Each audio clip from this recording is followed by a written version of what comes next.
Hello there. If you've seen a few of my YouTube films, you'll know that I often feature stop-motion animated monsters in them.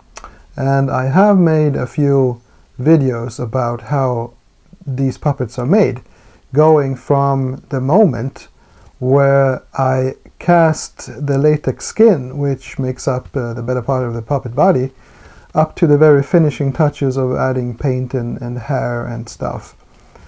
But as some of you have pointed out to me, I have skipped quite an important bit, and that is actually how I make the clay sculpture, which is the template for that latex skin. So that's what I'm going to talk about in this video, and I hope you'll find it informative and that you'll pick up some tips and tricks along the way. So let's start with the actual clays I'm using. And this brown chunk is clay called Chavant medium grade, and it's the clay I mostly use. It's quite dense.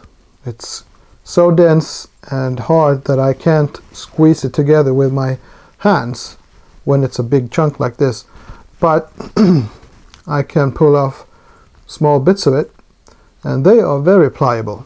So what I do to make the whole thing workable is that I use a heat gun, and I simply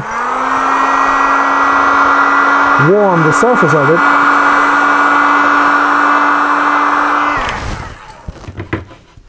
and that very quickly makes the clay soft, and you can pull out quite large bits of it, and you can slap it together to the basic shape from which you will make your sculpture for what the puppet will look like. And as the clay cools, it will become firm again, which is great when you're actually sculpting in it, when you're using your tools to chisel out the finer details like wrinkles and bumps and warts and pores and scales and stuff. Of course, when you buy the Chavant medium grade, you'll get it in small kind of square packages. Because the Chavant medium grade has these qualities, I've often used it to make much larger sculptures, like the sculpture for a mask that goes over your head and neck and shoulders. And I've also used it to sculpt various props and things like helmets and sword handles and all sorts of stuff. So Chavant medium grade, great stuff. However, I also use this clay, which looks to be quite similar, doesn't it? It's actually Monster Maker's Monster Clay, and I think this particular material is starting to get pretty popular among sculptors. And if the Chavant clay was dense, this is absolutely rock hard. It's like trying to pull something off a piece of wood. So to use this clay, I really have to soften it.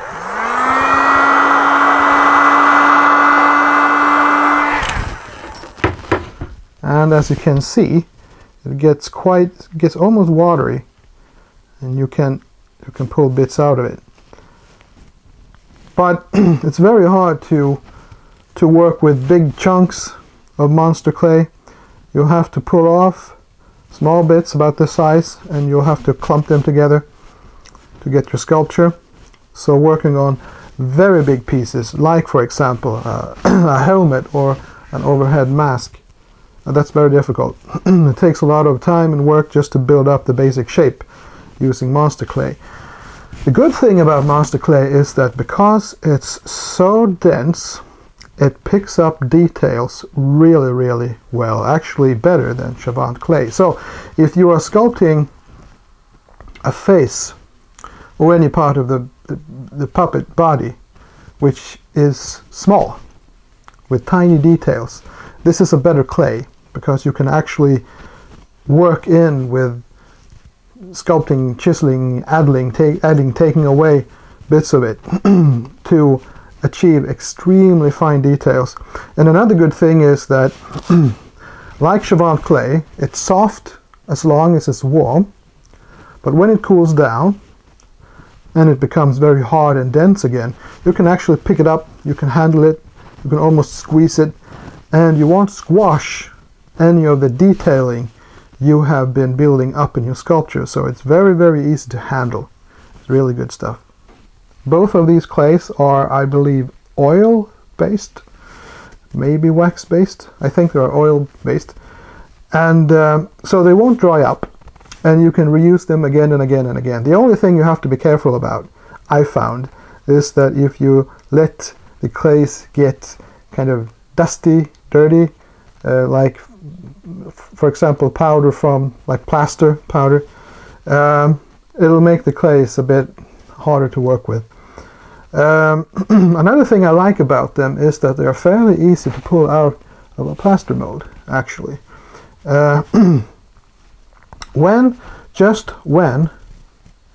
Slightly before the plaster mold cools, not when the plaster is setting up and the material is actually quite warm, quite hot even to the touch, but just like before it kind of feels moist and just before it sets up, and you can handle the plaster because it's hard, but it's still a little bit warm. It's really easy to pull out both the monster clay and the Chavant medium grade clay. And you can find these clays all over the internet.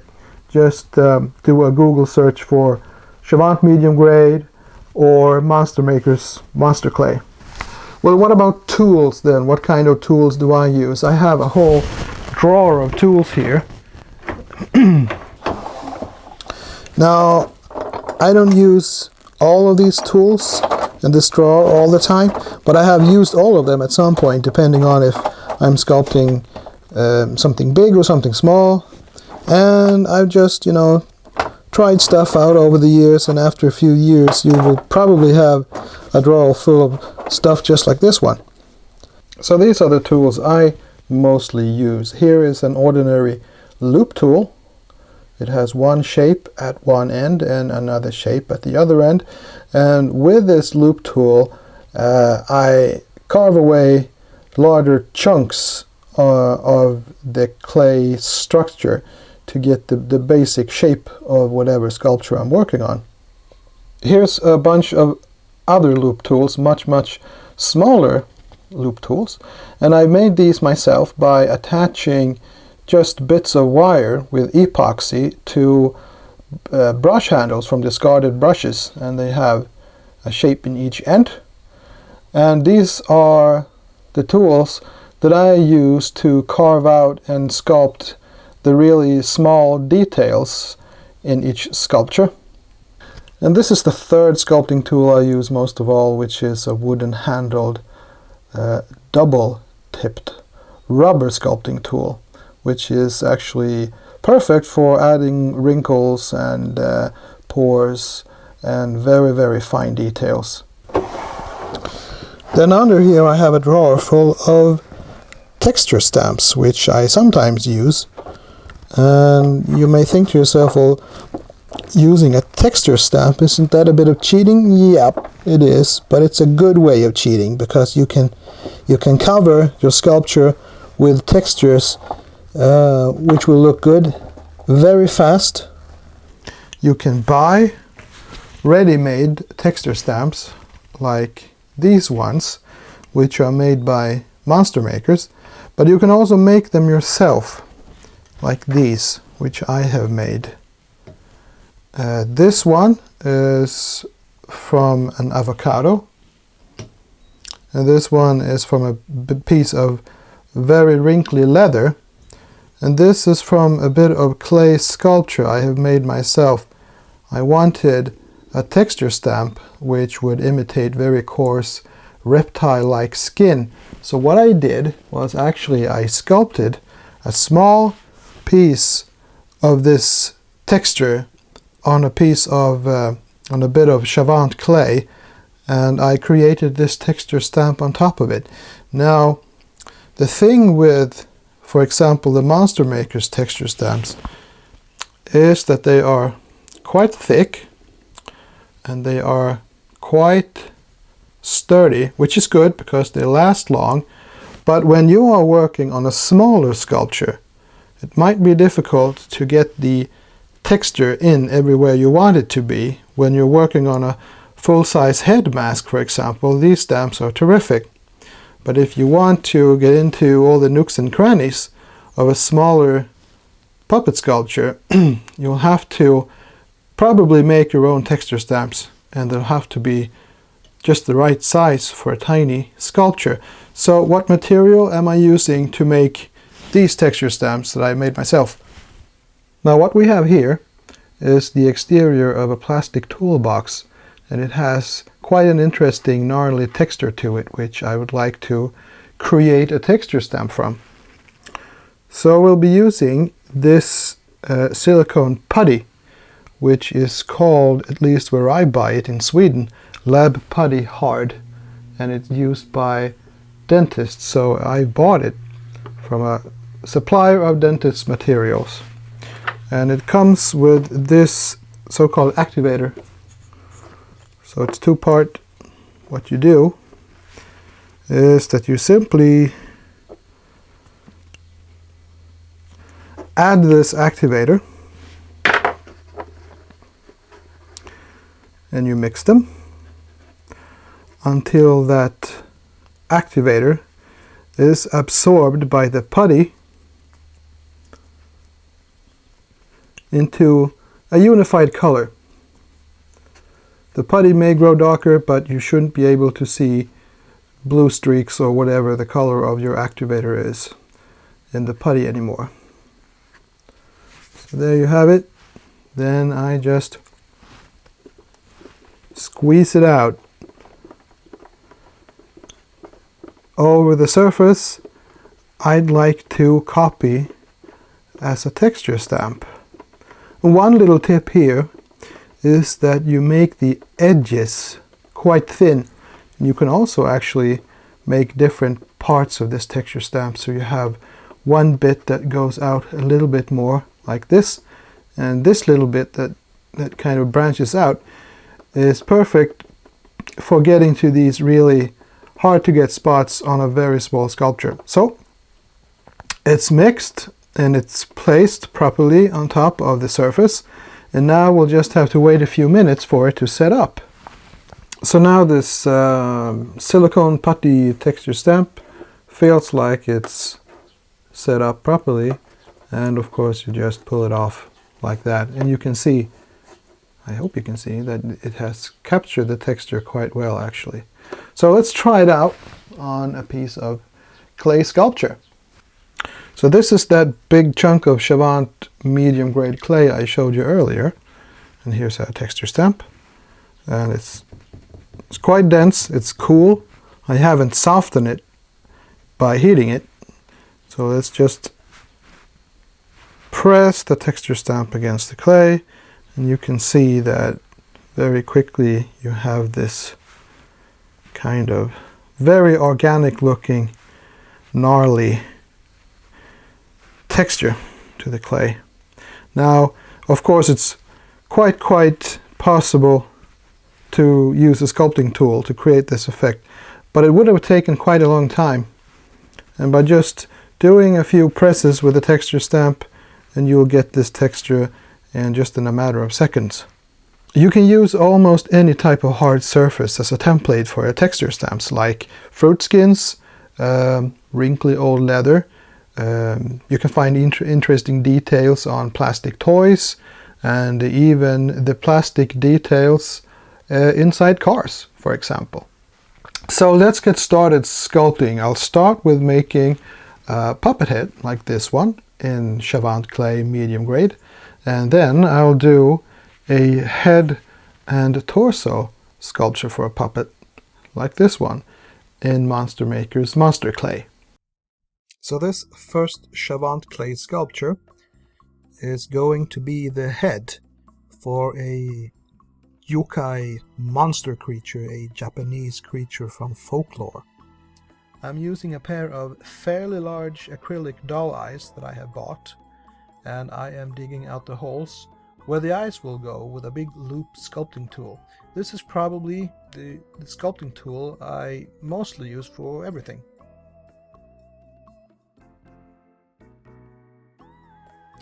The eyes are pressed into the clay far enough to make them look natural.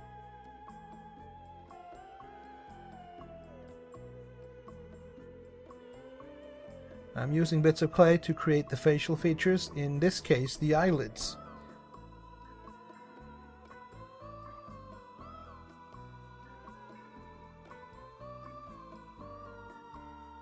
I'm basically just rolling clay sausages and flattening them between my fingers. The lower lid goes on first and the upper one slightly overlapping it.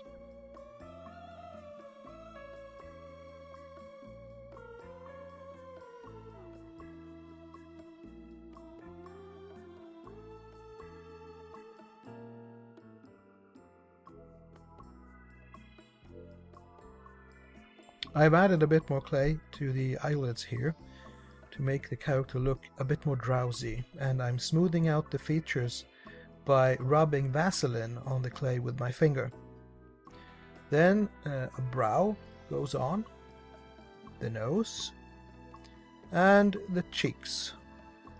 The loop tool comes into play again to smooth out various parts of the face and make them join with the rest of the sculpture.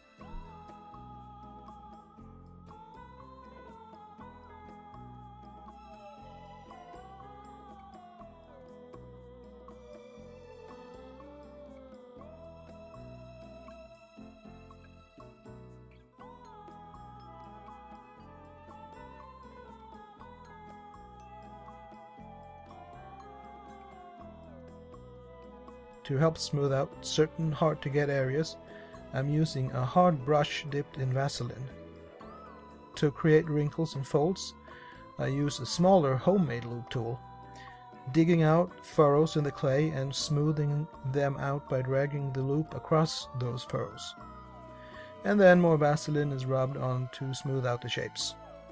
I also have an indispensable rubber-pointed sculpting tool, which I use to make really small wrinkles.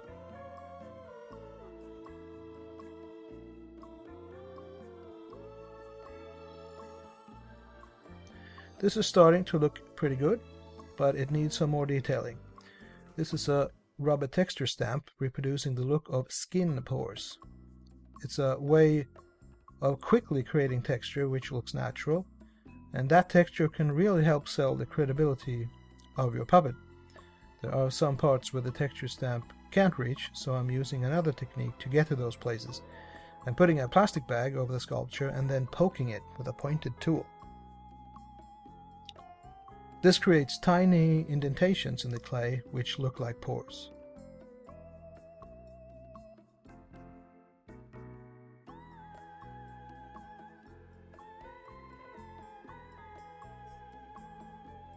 The other puppet, as I said, sculpted in monster clay and made as a head and a torso, was not sculpted for any of my own puppets, but it was created for a video game project. And the guy who made the game, he wanted something like the deep ones of H.P. Lovecraft's horror stories. And they are kind of a mix between human and frog and fish. When you buy the monster clay and you read on the packaging, they actually recommend that you put the whole thing in a microwave oven and you soften the clay by heating it that way. I prefer to just heat small portions of it by using my heat gun. And when I have squeezed together smaller bits of the monster clay and I have reached that basic shape that I'm looking for, I'll pick out that big loop tool I showed earlier, and I'll just start carving away the surplus clay until I get the kind of organic bony or muscly structure that I'm looking for. I'm using a pointy rubber sculpting tool here to carve out wrinkles. This tool is good on all types of clay. Quick to use, and it makes soft markings in the clay. It's cheap too. Now I'm using the other end of the pointy latex tool, which is pointy and flat. What I'm doing here is carving in tiny wrinkles which go across the larger folds I just made. This is basically creating a texture quickly and with very little effort. Here I'm adding a small bit of clay that will be the gills. This is a wooden sculpting tool that's great for smoothing out smaller surfaces.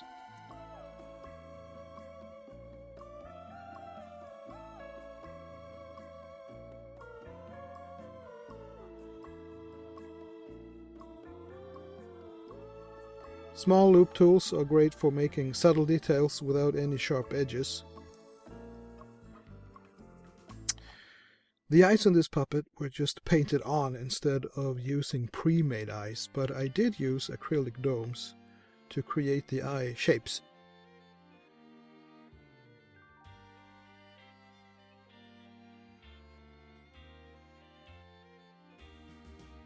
I don't know what these acrylic domes are supposed to be used for. I'm guessing scrapbooking or jewelry, but they're terrific for making puppet eyes.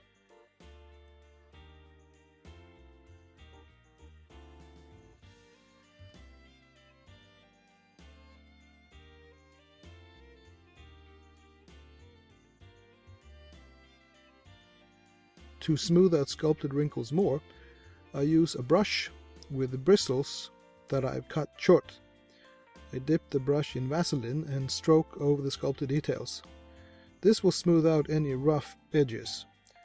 I know a lot of people use rubbing alcohol or lighter fluid, but since these are solvents, you'll have to wait for them to evaporate before you can handle the clay again, and using Vaseline is simply faster.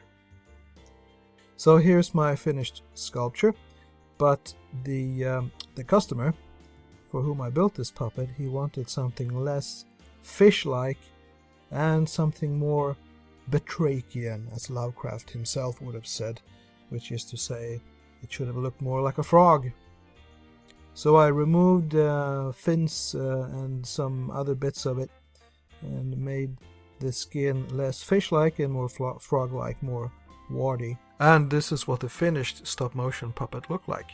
The sculpture I did of the head and the torso make up the front of the puppet, and the rest of it is an aluminum wire armature covered with polyurethane foam and smaller bits of cast latex skin.